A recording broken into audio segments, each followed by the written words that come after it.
আগ্নেয়াস্ত্র, গোলাবারুদ ও ইয়াবা সহ স্বরাষ্ট্রমন্ত্রীর কাছে আত্মসমর্পণ করলেন সাবেক সংসদ সদস্য ও আওয়ামী লীগ নেতা আব্দুর রহমান বদির ৩ ভাই শফিক, আমিন, ফয়সাল, ভাগিনা নিপু ও কামাল, খালাতো ভাই মংমুন ঠেস সহ ১০২ শীর্ষ মাদক ব্যবসায়ী।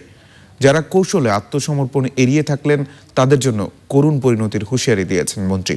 এনামুল কবির উপমা রিপোর্ট।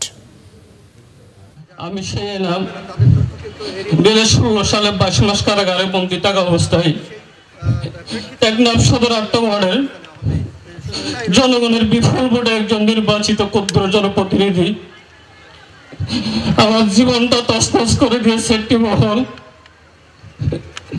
আমাকে বিভিন্নভাবে ১২টি মিথ্যা মামলার আসামি করা হয়েছে। সেই মামলার সত্য ধরে আমি আজকে মাদক ব্যবসায়ী। এভাবেই স্বরাষ্ট্রমন্ত্রীর কাছে আত্মসমর্পণ করলেন টেকনাফের ১০২ জন মাদক ব্যবসায়ী। এ উপলক্ষে আয়োজিত বিশাল সমাবেশে আত্মসমর্পণকারীদের হাতে ফুলের তোড়া তুলে দিয়ে স্বাভাবিক জীবনে ফিরে আসার প্রতিশ্রুতি আদায় করেন স্বরাষ্ট্রমন্ত্রী ও পুলিশের আইজি।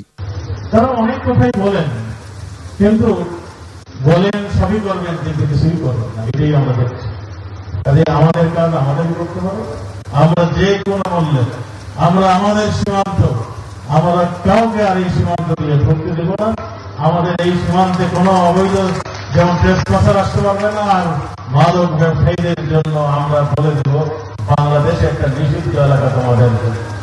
আমরা কোনো ক্রমেই কোনো মাদক ব্যবসায়ীকে আমরা এই জায়গাতে ট্রানজিট কিংবা কোনো ব্যবসায়ী করতে দেব। দেশকে মাদক মুক্ত করতে সরকারের প্রতিশ্রুতির কথা জানান স্বরাষ্ট্রমন্ত্রী।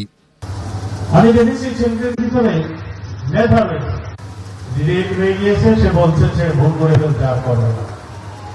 সে যে ওয়াদাটা করে গেল, আমি মনে করি সে যথার্থ ওয়াদা করেছেন এবং সেই কাজটি তিনি করবেন। তিনি দাঁড়িয়ে এই ইয়াবা বন্ধের জন্য তিনি নেতৃত্ব দেবেন। আমরা অচিরেই আপনাদের যে দাবি, আপনারা প্রত্যেক থানায় একটা কমিটি করার, আমরা পুলিশ প্রশাসন এবং দিল্লি প্রশাসন মিলে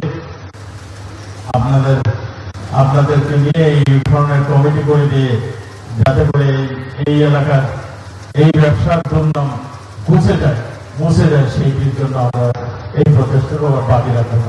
আপনাদের সবাইকে ধন্যবাদ। মাদক ব্যবসায় আইন শৃঙ্খলা বাহিনীর সদস্যদের জড়িত থাকার প্রমাণ পাওয়া গেলে তাদের বিরুদ্ধে কঠোর ব্যবস্থা নেওয়ার কথা আবারও বললেন স্বরাষ্ট্রমন্ত্রী।